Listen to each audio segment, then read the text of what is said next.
So what I wanted to do is I wanted to talk about does that work? The word gap today. And again, it's delightful to be here. I wanted to start with talking about words and our view of words, especially in the early childhood area. When we think about words and the word gap, we're not just talking about words. We're talking about a whole lot of content that children learn as we talk and as we convey our words with our children. They are really the tip of the iceberg, words are. Underneath those words are concepts and knowledge that are conveyed to young children from the very, very beginning of their life. One of the things we know about words is that words represent knowledge. I always talk to parents as words are little conveyor belts of knowledge. When we talk to children, we're talking about something. And so it's very important for us to recognize that they are not just labels, they are important concepts that underlie children's understanding. They also are symbolic representations. So when we talk to a child, they are learning abstractions because more often than not, the concrete objects are not immediately before them.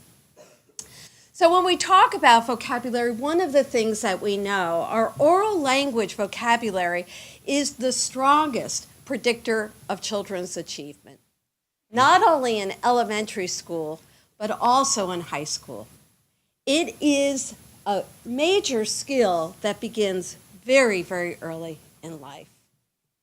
One of the things we know, and I'm not saying anything that many of us aren't aware of, is that there are risk factors. Children of poor, marginalized populations, children of families who speak a language other than English, and mother's education less than a high school degree are likely to be considered risk factors. So that many of us know when we enter school that these children are going to need extra opportunities when we teach them about oral language vocabulary. So many of you are aware of this path-breaking study, but I just want to highlight it because it suggests our challenge. And our challenge as we go forth in terms of high-quality early childhood education. This is a study by Hart and Risley. They conducted an analysis of looking at children's words and language from the very, very beginning of children's life. They started actually in 9 months. They went all the way through 3 years. And they looked at 3 different populations of children, a total of 42 families.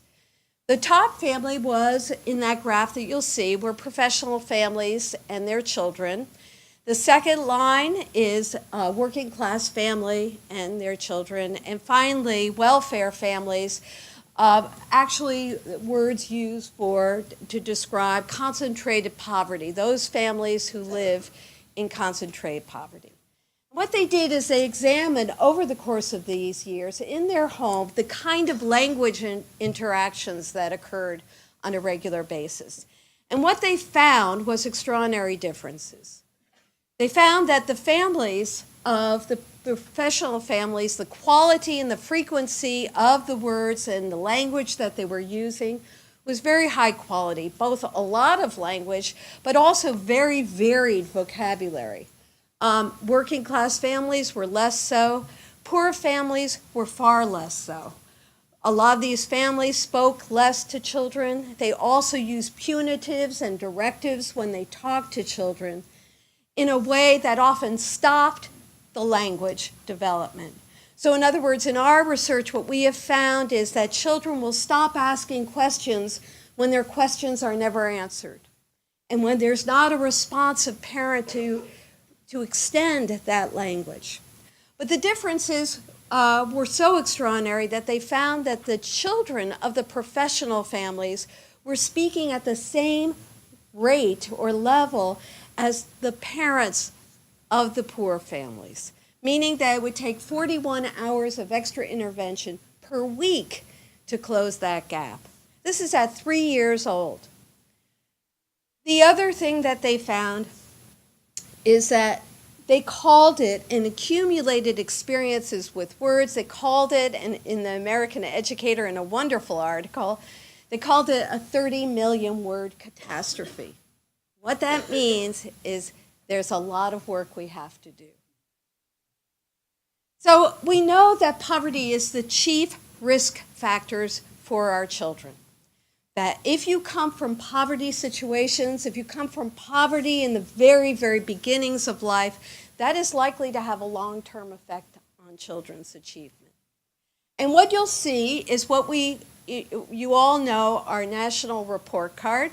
You'll see that these things cohere. And one of the things that we know is that there is a relationship between poverty and some of our other risk factors. So that, again, we can predict that those children who have difficulty in reading achievement. But when I saw this graph, I actually said there is a good note here, a positive and optimistic note. And that is, if the relationship is so predictable, what that means is it's not children's ability.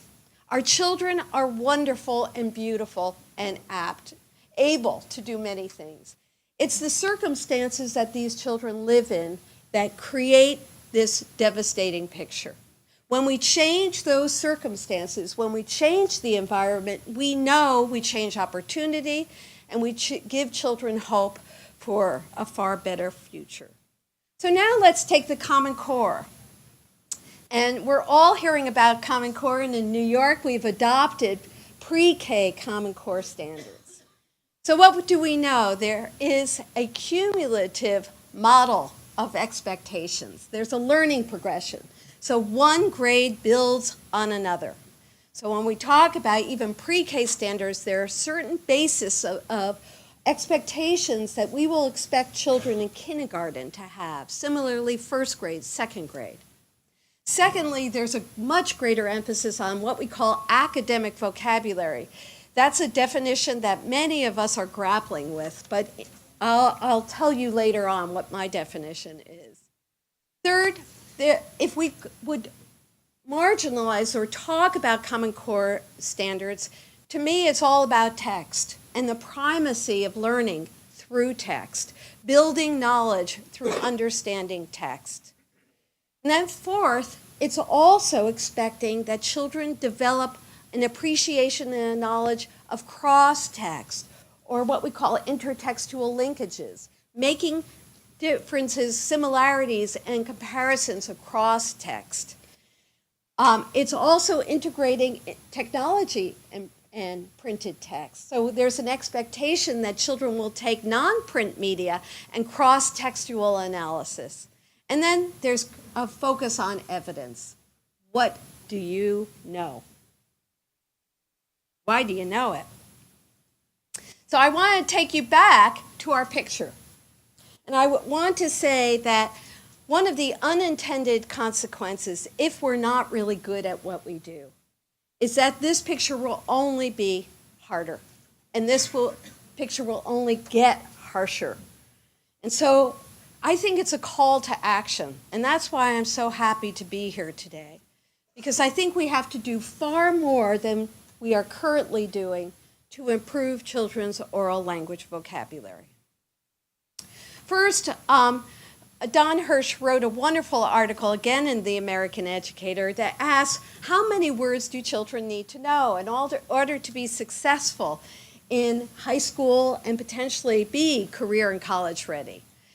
And his number is 80,000 words. That by the time children end high school, they should know 80,000 words. Now, if we think that children come to school, many of our poor kids come with 5,000 words, our upper middle class children often come with 15,000 words, we have a lot of work to do. But here's even more the problem. I can't read it from where I am right now, but you're going to see a paragraph, and this is a paragraph from a grade 6 text. And when we talk about vocabulary, it gets to my point when we were talking about academic vocabulary. Much of the vocabulary that children are going to have to learn is not merely sophisticated vocabulary, which is now in the Common Core, or what they call Tier 2 words. It's related to content-rich words. In other words, you and I probably can read much of the New York Times, quite facilely. But you give me a science text, and I might read on the 4th grade level if I don't have the content-rich words. And so therefore, we have to recognize that vocabulary is based on disciplinary understanding of words. It's not enough to have just a good vocabulary. We've got to have a vocabulary that takes in content-rich knowledge. So when I talk about the difficult words that you just saw on that text, it's asteroid, it's comet, it's atmospheric conditions, and it's space probes. And I want to highlight the fact that there are similarities around those words, but also notice the conceptual difficulty of those words. It's not just you got to know how to say space probes, but what is that? And I would challenge even some of you to tell me what that actually is. So I want to now turn to what are some of the common myths and what we have to do in order to get our children, I think, to be career and college ready, even starting very, very early on. First thing, I think there's an assumption that our children are word sponges. In other words, you just put them in an atmosphere of lots of words and they'll absorb it because children just love words. Not true. Children need a great deal of support when we are engaging them. They need teacher support and parent support to be advocates of words. Secondly, there's a notion that they learn words through day-to-day activities. Yes, they do. But they often don't learn the kinds of words that they will need to have in order to be career and college ready. 3, there's a lot of misconception. We're not capturing everything on the Oh, live streaming. sorry. There's a view very often, I do it all the time. I'm constantly talking to children. So therefore, they're learning. But a lot of time what we're doing is mentioning and doing teachable moments. But they're not sufficient in order to ensure that our children are achieving. Then there's a notion that schools are poor places to develop vocabulary. This is partially right. I'm going to show you something in a moment that indicates problems. And then finally, there are people who are currently saying, believe it or not, that vocabulary is resistant to instruction. That must occur only in the homes. If it does not occur in the homes, well, kid, you're on your own.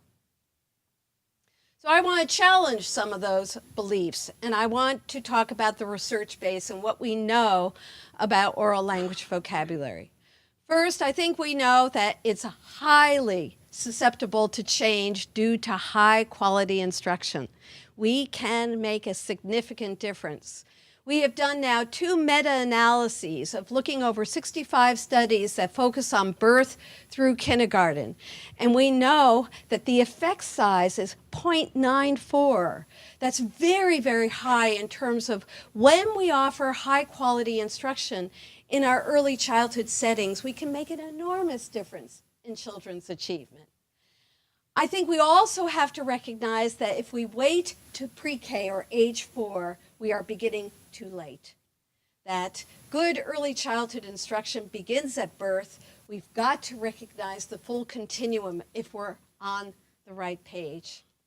I think we also have to recognize that it has to be meaningful to children. You know, our early childhood children are very smart. They know when something is meaningless. They know when they don't need to learn something. So they know when they're in settings where a teacher will say, A, that's meaningless to them. They know it. So they're very smart, and they recognize when they can learn and learn in meaningful settings. And then finally, we have to remember that good literacy and language is the foundation of print.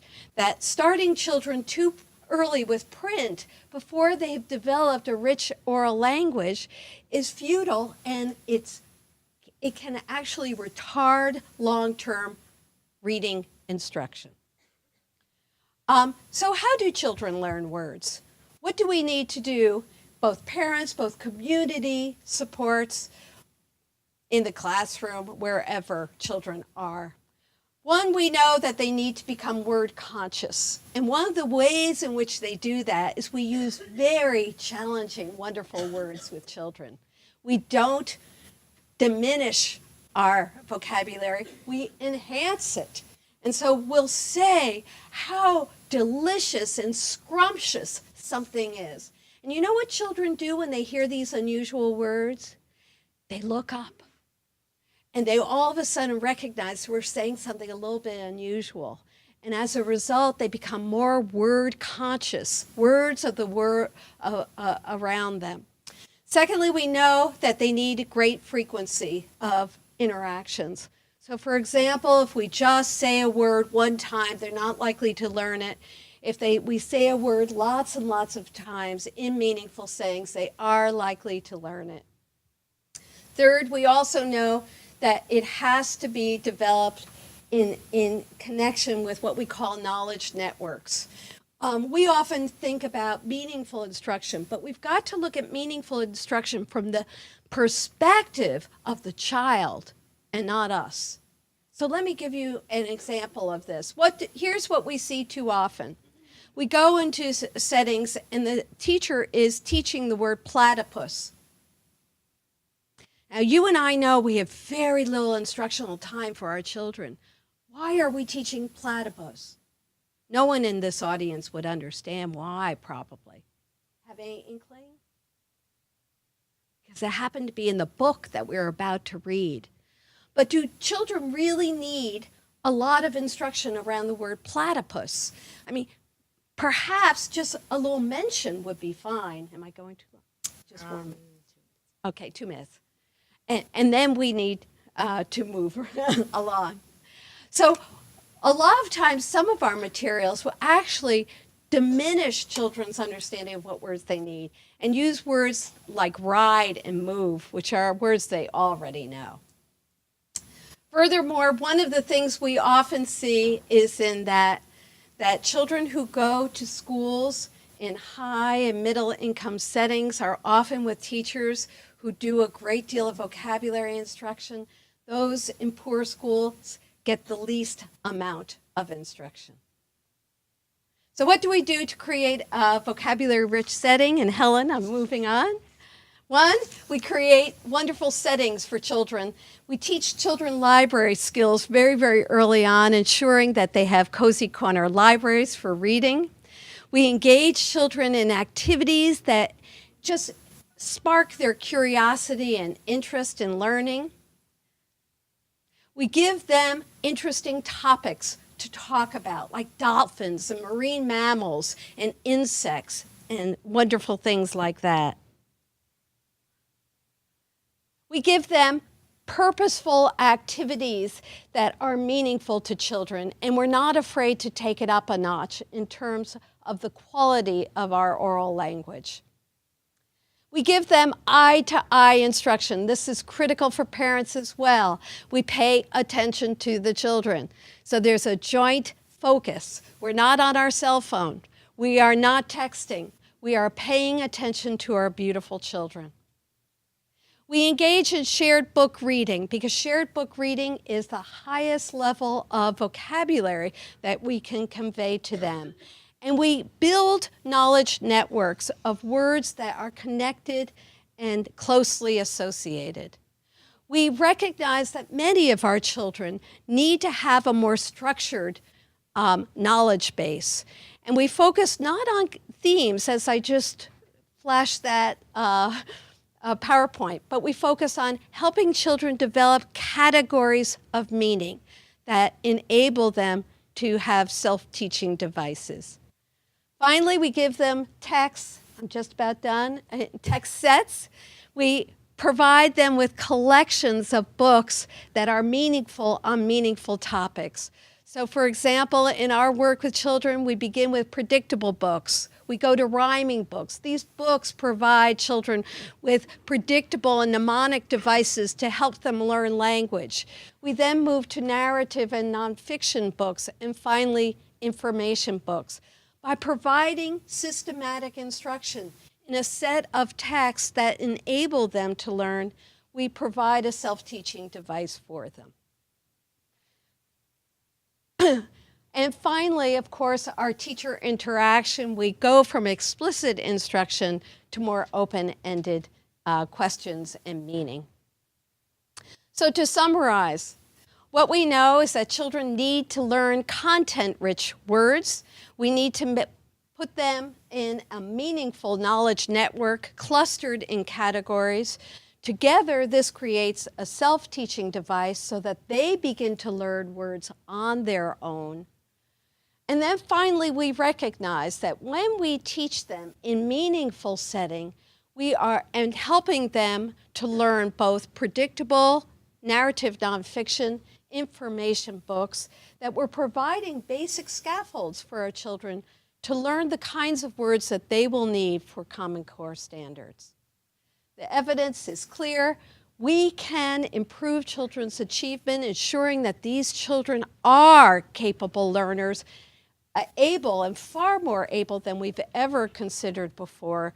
This chart actually shows that they're on par with upper middle class children in our university-based setting. So how do we reduce disparities? We have to recognize vocabulary development is central, that there is a notion of acceleration, that we need to teach content-rich words, that we need to organize them in a strategy that is meaningful to young children, that we as teachers and parents need to understand gradual release of control, and we need to provide children with a great deal of frequency and practice in our words. Finally, we have to challenge them. These young children are eager to learn. Let's not be afraid to teach them. Thank you.